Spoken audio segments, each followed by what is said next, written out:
Thailand Cambodia 2வது நாளா இந்த இடத்துல போர் தொடர்ந்து நடந்துகிட்டே இருக்கு. இருதரப்புல இருக்கக்கூடிய ஸ்டேட்மெண்ட்ஸ், அது ஹெவியான கிளாஷ், வைலண்டான கிளாஷ் நடந்துட்டு இருக்கு அப்படிங்கிற நியூஸஸ் இந்த செய்திகள்ல பார்க்க முடியுது. வைலண்டான கிளாஷஸ், நான் அந்த அளவுக்கான ஆர்ட்லரி ஷெல் தாக்குதல்கள், தாய்லாந்து தரப்புல இருந்து ஏர் ஸ்ட்ரைக் பண்றது, ட்ரோன்களை பயன்படுத்தி தாக்குதல் பண்றது, ப்ரிசைஸ்டான ஸ்ட்ரைக் தாய்லாந்து பண்ணிட்டு இருக்காங்க. ஏன்னா அவங்ககிட்ட F-16 இருக்கு. கம்போடியா தரப்பு வந்து பயங்கரமான ஆர்ட்லரி செல்லிங், மக்கள் வாழும் பகுதி மேல தாக்குதல் பண்ணிருக்காங்க குற்றச்சாட்டுகள் தாய்லாந்து தரப்புல இருந்து வந்துகிட்டு இருக்கு. இல்ல தாய்லாண்டோட மினிஸ்ட்ரி ஆஃப் ஃபாரின் அஃபேர்ஸ் இருக்கிறாங்களே, அவங்க தரப்பு வந்து எல்லா விதமான கோரிக்கைகளும் கிழிச்சு குப்பையில போட்டாங்க. பாரு, 3வது நபர்கள் யாராவது உள்ள வந்து தலையிடுறேன், பேசுறேன், மத்தியஸ்தம் பண்றேன்னு வந்தீங்க, வேற மாதிரி ஆகி போயிடும். அமைதியா போயிருங்க எல்லாரும். இது எங்க 2 பேத்துக்கு இருக்கக்கூடிய பிரச்சனை, நாங்க பேசி தீர்த்துக்கிறோம் அப்படிங்கிறது போல தாய்லாந்து தரப்பு வந்து இருக்கிறாங்க. ஏன்னா இவங்க சொல்றதுக்கு ஒரு காரணம் இருக்கு. இதுக்கு முன்னாடி பல தடவை பிரச்சனைகள் நடந்திருக்கு. பிரான்ஸோட காலனியா இருக்கும்போது இருந்து பிரச்சனை நடந்திருக்கு. இவங்க 2 பேத்துக்கு எப்பெல்லாம் அந்த பார்டர் பிரச்சனை வருதோ அப்பெல்லாம் கம்போடியாக்கு ஆதரவா வந்து பார்த்தீங்கன்னா எல்லாரும் தீர்ப்பு சொல்லிட்டு போயிடறாங்க. ICJ கூட கம்போடியாக்கு ஆதரவா தீர்ப்பு சொல்லிட்டு போயிட்டாங்க. இத்தனை நாளா அமைதியா இருந்தாங்க. அதனால 3வது நபரை நான் நம்பவே மாட்டேன், இதுக்கு மேல உள்ளே விட மாட்டேன் அப்படிங்கிற தாய்லாந்து தரப்புல இருந்து இருக்காங்க. அது மட்டும் இல்லாம அவங்க என்ன தரப்பு இருந்து டிமாண்ட் வச்சிருக்கிறாங்கன்னா, கம்போடியா இருக்கிறாங்க இல்லையா, எல்லா அட்டாக்ஸையும் ஸ்டாப் பண்ணிட்டு மரியாதையா அவங்க வந்து எங்கிட்ட பேசணும். நேரடியா மூஞ்சியை பார்த்து கண்ணை பார்த்து எங்க முன்னாடி உட்காந்து பேசணும். 1 to 1 பேசணும். அது மட்டும்தான், மற்றபடி எந்த ஆப்ஷனும் கிடையாதுன்னு எல்லாத்தையும் கிழிச்சு குப்பையில போட்டாங்க. இது போல பல விஷயங்கள் இருக்கு. பட் ஆனால் மெயினான ஹைலைட் ஆகக்கூடிய விஷயங்கள் மட்டும் நம்ம பார்க்குறோம். அடுத்தது கம்போடியா கிட்ட வந்துட்டீங்க அப்படின்னா, கம்போடியா தரப்பு வந்து தாய்லாண்டை அக்யூஸ் பண்ணிக்கிறாங்க. ஏங்க தொடர்ந்து போர் குற்றங்கள் பண்ணிட்டு இருக்காங்க, இந்த கிளஸ்டர் அம்யூனிஷன் எல்லாம் பயன்படுத்துறாங்க. பைடன் அவர்கள் ஆரம்பிச்சு வச்சக்கூடிய இந்த கிளஸ்டர் மியூனிஷன் குண்டுகள் உக்ரைனுக்கு கொடுத்தாங்க இல்லையா, ஷார்டேஜ்னு சொல்லிட்டு. அதாவது வெடிச்சது அப்படின்னா ஒரு பர்டிகுலர் ஏர்ல இருக்கும் போதே இந்த மிசைல் வெடிச்சிடும். ஸோ அதுல இருந்து துகள்கள் குட்டி குட்டி குண்டுகள் மாதிரி வந்து பார்த்தீங்கன்னா அங்கங்க வந்து விழுகும். வந்து விழுந்ததுக்கு அப்புறம் அந்த குட்டி குட்டி துகள்கள் வெடிக்கும். அப்படி வெடிக்கும் போது சேதங்கள், உயிரிழப்புகள் அதிக அளவுல இருக்கும். இதுல என்ன ஒரு பிரச்சனை அப்படின்னா, அந்த குண்டுகள் வந்து கீழே வந்து விழுந்துருச்சு அப்படின்னா, இப்போ சண்டையெல்லாம் முடிஞ்சிருச்சு, பேச்சுவார்த்தையெல்லாம் முடிச்சு சுமூகமா முடிஞ்சிருச்சு அப்படின்னா, மக்கள் அங்க வாழ வர்றாங்கன்னா அந்த காட்டுப்பகுதிக்குள்ள போகும்போது இல்ல தாக்குதல் நடந்ததுக்கு போகும்போது தெரியாம அந்த குண்டு மேல காலை பட்டுருச்சு, இல்ல அங்க பக்கத்துல போகும்போது வெடிச்சிருச்சுன்னா இறந்துடுவாங்க. ஸோ இது போல சிக்கல்கள் இருக்கு. அதனாலதான் இந்த தடை செய்யப்பட்ட ஒரு குண்டு அப்படிங்கிற அறிவிச்சிருந்தாங்க. இப்ப கம்போடியா தரப்பு இருந்து அப்படி சொல்லும் போது, இதுக்கு தாய்லாந்து தரப்பு இருந்து என்ன சொல்லிக்கிறாங்கன்னா, சும்மா இறப்பா, நாங்க ஒன்னும் எந்த ஒரு இதுலயும் வந்து கையெழுத்தெல்லாம் போடல, இந்த குண்டு தான் பயன்படுத்துவோம், இவ்வளவுதான் வச்சுக்குவோம், இப்படிதான் பண்ணுவோம்னு எங்கேயும் சொல்லல. அதனால நாங்க ஒன்றும் போர் குற்றம்லாம் பண்ணல, நாங்க எல்லாத்தையும் யூஸ் பண்ணி எங்ககிட்ட இருக்கக்கூடிய எல்லா அட்டாக்ஸையும் பண்ணத்தான் செய்வோம் அப்படிங்கிறது போல அவங்க தரப்புல இருந்து வேற மாதிரியா ரேஞ்சில் பதில்கள் வந்துட்டு இருக்கு. கிளஸ்டர் அம்யூனிஷன்ஸா பயன்படுத்தல அப்படிங்கிறது போல அவங்க தரப்பு இருந்து வரல. மாறா நாங்க எந்த ஒரு கன்வென்ஷன்ஸ்லயும் கையெழுத்து போடல, அதனால எந்த பிரச்சனையும் இல்லை அப்படின்னு தாய்லாந்து தரப்பு வந்து தயாரா இருக்கிறாங்க. மொபைலைசேஷன் லாவை எக்ஸ்டெண்ட் பண்ணிக்கிறாங்க. தாய்லாந்து மிக பெரும் போருக்கு தயாராகிட்டு இருக்கிறாங்க. இது எந்த அளவுக்கு போய் முடிய போகுது அப்படிங்கிறது வெயிட் பண்ணி பார்த்தலாம். அடுத்து அப்படியே மிடில் ஈஸ்டுக்கு வந்துட்டோம் அப்படின்னா, திடீர் மாற்றங்கள் நடந்துகிட்டு இருக்கு. இந்த உக்ரைன்ல நடக்கக்கூடிய விஷயங்கள் மாதிரியே இங்கேயே திடீர் மாற்றங்கள்லாம் நடந்துகிட்டு இருக்கு. UK இருக்கிறாங்க இல்லையா, இப்ப அவங்க வந்து பாத்தீங்கன்னா ஆதரவு பாலஸ்தீனுக்கு காமிச்சிக்கிறாங்க. அதாவது பார்லிமெண்ட்ல இப்ப மெஜாரிட்டியா வந்து பாத்தீங்கன்னா பாலஸ்தீன் ஒரு நாட்டை அங்கீகரிக்கிறதுக்கு தான் ஓட்டுகள் இருக்கு. ஸோ பாலஸ்தீனுக்கு ஆதரவா பண்ணிடலாமா அப்படிங்கிறதோட வந்து பாத்தீங்கன்னா லேபர் பார்ட்டி தரப்பு வந்து இப்ப தற்போதைய ஆளுகின்ற அரசாங்கம் அவங்க தரப்பு வந்து வந்துட்டு இருக்கு. அது மட்டும் இல்லாம 2 ஸ்டேட் சொல்யூஷனை வந்து பாத்தீங்கன்னா நம்ம ப்ரெசென்ட் பண்றதுக்கான கான்ஃபரன்ஸ், இதை பத்தி பேசுறதுக்கான வேலைகளை இறங்கலான்னு பிரிட்டனோட ஃபாரின் செக்ரட்டரி டேவிட் லாமி அவர்கள், ஸோ அவர் தரப்பு ஸ்டேட்மெண்ட்ஸ் வந்துகிட்டு இருக்கு. இதுல ஒரு விஷயம், பிரான்ஸோட இமானுவேல் மேக்ரன் அவர்கள் வந்து பாத்தீங்கன்னா 2 ஸ்டேட் சொல்யூஷன் அக்ரி பண்ணுவோம், நாங்க பாலஸ்தீன் அங்கீகரிக்க போறோம்னு சொன்னாங்க இல்லையா.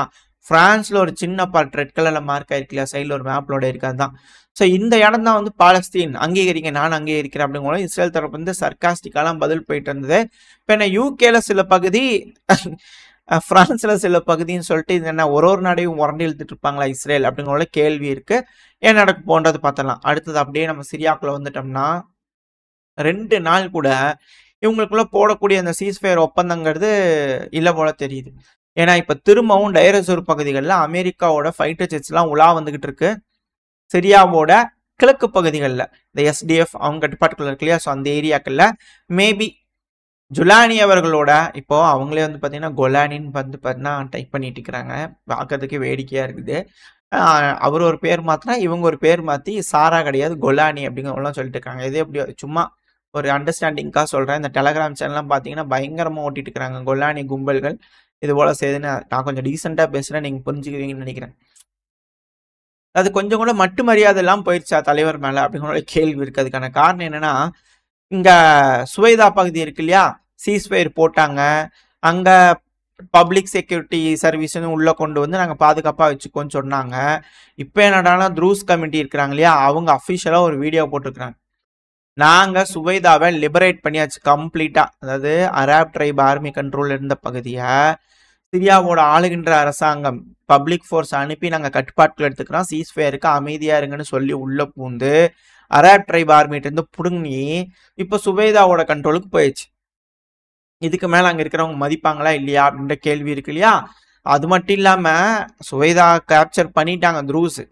கேப்சர் பண்ணது மட்டும் இல்லாம பின்வாங்கி போவாங்க தெரியுமா, அமைதி பேச்சுவார்த்தைக்காக வந்து அமைதி கொண்டு வரலான்னு வந்த அந்த படைகள் மேலேயே தாக்குதல் பண்ண ஆரம்பிச்சிட்டாங்க இந்த த்ரூஸ். ஸோ அப்படி அட்டாக் பண்ணி அந்த கான்வாயிலாம் வந்து பார்த்தீங்கன்னா சில நபர்கள் இறந்துட்டாங்க அப்படிங்கிறது போல விஷயங்கள்லாம் வந்துகிட்டு இருக்கு. இது மேலும் மேலும் அதிர்வலைகளை ஏற்படுத்திக்கிட்டு இருக்கு. த்ரூஸ் கம்யூனிட்டிக்கு எகெயின்ஸ்டா மக்கள் திரண்டுகிட்டு இருக்காங்க, ஒன்றை ஊர் அணியில திரண்டுகிட்டு இருக்காங்க அப்படிங்கிற செய்திகள்லாம் வருது. ஸோ என்ன நடக்க போன்றது பார்த்தலாம். இந்த சிரியாவை பொறுத்த வரைக்கும் அக்கப்போர் ஆரம்பிச்சுட்டு தான் இருக்கும். நிம்மதியை யாராலையும் ஆட்சி ஆள முடியாது அப்படிங்கிறதுல மாற்று கருத்தே இல்லை. இப்போ அடுத்து அப்படியே ஈரான் கிட்ட வந்துட்டோம்னா இந்த அணு ஆயுத பேச்சு, இந்த நியூக்ளியர் என்ரிச்மெண்ட் இது போல பேச்சுக்கள் இருக்கு இல்லையா. E3 ஃபார்மேட்ல யூரோப்புக்கும் ஈரானுக்கும் நடுவில் வந்து பண்ணா ஒரு மீட்டிங் நடந்திருக்கு இஸ்தான்புல் துருக்கியில. இதுக்கு எல்லா டெலிகேஷனும் வந்திருக்கிறாங்க, பேசி இருந்துக்கிறாங்க. ஃப்ராங்கா இருந்ததுங்க, ரொம்ப ஃப்ராங்கான பேச்சா இருந்துச்சு. அது கூடவே கிளியராகவும் இருந்துச்சு. எல்லா விஷயத்தையும் பேசிக்கிறோம் அப்படிங்கிறது போல ஈரானோட டெபுட்டி ஃபாரின் மினிஸ்டர் அவர் தான் அட்டன் பண்ணாரு. கசீம் அவர்கள், ஜிபார்தீன் நினைக்கிறேன், கசீம் அவர்கள். ஸோ அவர் தான் வந்து பார்த்தா பார்ட்டிசிபேட் பண்ணிக்கிறாரு. அவர் தரப்பு இது போல ஸ்டேட்மெண்ட்ஸ் வந்திருக்கு. ஆக்சுவலாக ஈரான் எந்த அளவுக்கு மிசைல் வச்சிருக்கலாம், ஈரான் எந்த அளவுக்கு ஆயுதங்களை வச்சுக்கலாம், ஈரான் எந்த அளவுக்கு யுரேனியமை என்ரிச் பண்ணலாமா இல்லை பண்ணக்கூடாது அப்படிங்கிறது போல தான் டிஸ்கஷன் போயிருக்கு. ஸோ அது பெருமளவில் எதிர்பார்த்த அளவுக்கு கை கொடுக்கல அப்படிங்கிற சொல்லப்பட்டு வருது. வெயிட் பண்ணி பார்ப்போம் என்ன நடக்க போகுதுன்னு சொல்லிட்டு. டாக்டர்ஸ் வித்தவுட் பார்டர்ஸ் அப்படிங்கிற சொல்லுவாங்க, MSF. அது ஹெல்ப் பண்ணி போவாங்க மனிதாபிமான அடிப்படையில். இது போல போர் நடக்கக்கூடிய ஏரியாக்கள்ல வாலண்டியரா உயிரை துச்சமா மதிச்சு இது போல டாக்டர்ஸ் அங்க போய் சிவிலியன்ஸ் இருதரப்புலையுமே எதிரிகள் நண்பர்கள் அப்படின்லாம் பார்க்க மாட்டாங்க. இராணுவ வீரர்களுக்கு அடிபட்டு இருந்தா கூட இறங்கி எந்த ஒரு இதுவும் இல்லாம உதவி செய்யக்கூடிய ஒரு அமைப்பு தான் இவங்க. இப்ப இவங்க தரப்புல இருந்தே வந்து பாத்தீங்கன்னா பயங்கரமான குற்றச்சாட்டுகள் இஸ்ரேல் மேல வந்திருக்கு. பயங்கரமா அக்யூஸ் பண்றாங்க. இதனால என்ன நடக்க போகுது அப்படிங்கிறது தெரியல. ஆமா அவங்க இப்படி அவங்க அப்படின்னு பதில் குற்றச்சாட்டுகள் கோபமா யூஎன்ல இருந்து வெளியேந்துச்சு போகக்கூடிய வேலையெல்லாம் பார்த்துருக்கோம். இதெல்லாம் இனிஷியலா இருந்துச்சு. இப்ப திரும்பவும் இந்த மாதிரியான விஷயங்கள் சொல்றதே வந்து பாத்தீங்கன்னா 10-11 கடந்து போயிடுறாங்க. இது போல வான் பண்ணிக்கிறாங்களாமாப்பா அப்படிங்கிறது போல அக்யூஸ் பண்ணிக்கிறாங்கப்பா அப்படிங்கிற கடந்து போயிடுறாங்க. அதாவது இந்த இவங்க மேல ஸ்ட்ரைக் வேற நடந்தது, அது வேற கதை. அட்டாக்லாம் நடந்தது, எல்லாம் பேசி பேசி இப்பதான் அட்டாக் பண்ணாம இருக்கிறாங்க இந்த டாக்டர்ஸ் மேல ஹாஸ்பிட்டல்ஸ் மேல எல்லாம். பட் ஆனாலும் நடந்துகிட்டு தான் இருக்கு அப்படிங்கிற செய்திகளும் பார்க்க முடியுது. இல்ல மெயினான விஷயம் என்னன்னா இவங்க தரப்புல என்ன அக்யூஸ் பண்ணிக்கிறாங்கன்னா உணவு, அதாவது காசாக்கு வரக்கூடிய அந்த எய்டு இருக்கு இல்லையா அதை தடுத்து ரெஸ்ட்ரிக்ட் பண்றதுனால பசிய வந்து பாத்தீங்கன்னா ஆயுதமா இஸ்ரேல் பயன்படுத்துறாங்க. டெலிபரேட்டா வேணும்னே பசி எடுக்கணும், அதாவது காய விடணும் அப்படின்றதுக்காகவே இது போல செய்யறாங்க. இது ஒரு ஆயுதமா பயன்படுத்திட்டு இருக்காங்க காசால அப்படிங்கிறது போல தொடர்ந்து இது போல பல அமைப்புகள் கிட்ட இருந்து குற்றச்சாட்டுகள் வருது. இப்ப டாக்டர்ஸ் கிட்ட இருந்து வந்துகிட்டு இருக்கு. இதுல மிக மோசமான விஷயம் என்னன்னா அந்த ஹெல்த் கேர் ஒர்க்கர்ஸுக்குமே உணவு இல்லாம கஷ்டப்பட்டுட்டு இருக்காங்க அப்படிங்கிற விஷயங்கள் இப்ப வெளியே வர ஆரம்பிச்சிருக்கு. ஸோ உலக நாட்டுகளோட ரெஸ்பான்ஸ் எப்படி இருக்க போகுது, இந்த ரஷ்யா உக்ரைன் பிரச்சனைகள் எப்படி மனமாற்றம் தெரியுதோ அதே போல யூரோப்பிய யூனியன் நாடுகள் மத்தியிலையும் மனமாற்றங்கள் தெரியுதே அடடா அப்படிங்கிற கேள்விகள் வருது. ஏன்னா இவங்க தான் ஆயுதங்களே கொடுத்தாங்க, நினைச்சிருந்தாங்கன்னா ஸ்டாப் பண்ணிக்கலாம், இந்த அளவுக்கு நடந்திருக்காது. பட் இருந்தாலும் இந்த E3 நாடுகள் இப்போ ஒரு மீட்டிங் கூட நடந்தது ஈரானோட துருக்கியில வச்சு பேசியிருந்தாங்க இல்லையா. ஈரானுக்கும் யூரோப்பியன் யூனியனும் மத்தியில ஒப்பந்தங்கள் போட்டு சாங்ஷன்லாம் தூக்கி விட்டு இந்த யுரேனியம் என்ரிச்மெண்ட் இது போல விஷயங்கள் பேசியிருந்தாங்க இல்லையா. ஸோ அந்த டைம்ல இதையும் சொல்லியிருந்தாங்க. United kingdom, UK, Germany, France so இந்த 3 நாடுகள் சேர்ந்து என்ன சொல்லிக்கிறாங்கன்னா, இஸ்ரேல் சீக்கிரமா எய்டுகள் குடுக்கறதுக்கான வழிய பாருங்க. அதோட டீட்டெயில்ஸ் என்ன? ரெஸ்ட்ரிக்ஷன்ஸ் என்ன வச்சுக்கிறீங்க நீங்க? உங்ககிட்ட ஏதாவது டெர்ம்ஸ் இருக்கும்ல, அத குடுங்க. அதுக்கு ஏற்ப அதன் அடிப்படையில காசால இருக்கக்கூடிய மக்களுக்கு மனிதாபிமான அடிப்படையில உதவிகள் செய்யலாம் அப்படிங்கிறது போல இவங்க தரப்புல இருந்து வார்னிங் போயிருக்குது. இல்ல யூகே நாங்க அங்கீகரிக்க போறோம் அப்படிங்கிற மிரட்டல்கள் விட்டு இருக்கிறாங்க பாலஸ்தீன. மேக்ரான் அவர்கள் லெட்டரே அனுப்பிட்டார் அங்கீகரிக்க போறோம் அப்படிங்கிறது போல. இந்த E3 நாடுகள் இருக்காங்களா, யூரோப்பியன் யூனியன், இந்த 3 நாடுகள், இவங்க 3 பேருமே வந்து பாத்தீங்கன்னா இப்போ கண்டனங்களை தெரிவிச்சுக்கிறாங்க இஸ்ரேலுக்கு எகெயின்ஸ்டா. மேற்கு கரையை ஆக்கிரமிப்பு பண்ணிக்கலாம் அப்படின்ற எண்ணங்கள் உங்ககிட்ட இருந்ததுன்னா அதை மறந்துருங்க. அது சரி வராது. 2 ஸ்டேட் சொல்யூஷன் தான் இதுக்கான பர்மனன்ட் தீர்வா இருக்கும். ஸோ இந்த மேற்கு கரையை அபகரிச்சு உங்களோட நாடா மாத்திக்கலான்றதை தயவு செஞ்சு மறந்துருங்க அப்படிங்கிறது போல இந்த 3 நாடுகள் தரப்புல இருந்து வந்து பண்ண ஸ்டேட்மெண்ட்ஸ் வந்திருக்கு. இதுல என்னன்னா, இஸ்ரேலுக்கு இது போல செஞ்சு இது போல பண்ணி வச்சதே யூகே தான். இப்போ அவங்களே எதிரா இருக்கிறாங்களே அப்படிங்கிற கேள்விகள் இருக்கு. ஸோ வெயிட் பண்ணி பார்ப்போம் என்ன நடக்க போகுது, என்ன மாதிரியான மனம் மாற்றம் இதுக்கப்புறம் இந்த யூரோப்பியன் யூனியன் நாடுகள் மத்தியெல்லாம் வரப்போகுது. அப்படி வந்துச்சுன்னா அதனால என்ன விளைவுகள் ஏற்பட போகுதுன்னா வெயிட் பண்ணி பார்த்துடலாம். நான் இது போல சொல்றாங்க, இன்னும் ஒரு சில மாசங்கள் இருக்கு. சொல்றது மைக்கு கிடைக்குது அப்படிங்கிறதோட ஒரு மாதிரி சொல்லிட்டு உதவிகள் மற்றது செய்யறதுலாம் வந்து பண்ண இஸ்ரேலுக்கு ஆதரவா செஞ்சிருவாங்களா அப்படின்ற கேள்விகள் இருக்கு. அங்கேயும் வரைஞ்சு காமிச்சு பாலஸ்தீன் சொல்லிட்டு கடைசியில இந்த எஜிப்ட்ல இருக்கக்கூடிய சினை பெனின்சுலா வேற ஏதாவது ஏரியாவில் வரைஞ்சு காமிச்சு இதுதான் பாலஸ்தீன் சொல்லிடுவாங்களா அப்படிங்கிற கேள்விகள் இருக்கு. வெயிட் பண்ணி பார்ப்பேன் என்ன நடக்க போகுது. ஏன்னா இஸ்ரேல் தரப்பு வந்து கடுமையான கண்டனங்கள் வந்திருக்கு. 2 ஸ்டேட் சொல்யூஷன் நாங்கள் ஒத்துக்க மாட்டோம், அதுவும் மேற்கு கரை எங்களோடது தான் அப்படிங்கிற அவங்க தரப்புன்னு சொல்லிட்டு இருக்கிறாங்க.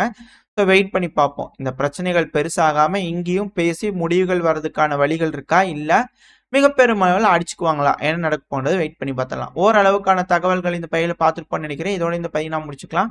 இந்த பதிவு எப்படின்னு உங்களுக்கு பிடிச்சிருக்கா, பிடிச்சுனா லைக் பண்ணிட்டு உங்க ஃப்ரெண்ட்ஸ் நம்மளோட ஷேர் பண்ணிக்கோங்க. அது கூட மறக்காம இந்த பதிவு பற்றி உங்களோட கருத்துக்களை கமெண்ட் செக்ஷன்ல சொல்லுங்க. இந்த பதிவு நல்லா இருக்கும்னு நம்பிக்கை. அடுத்த பேர் உங்க சந்திக்க. Stay safe. பை.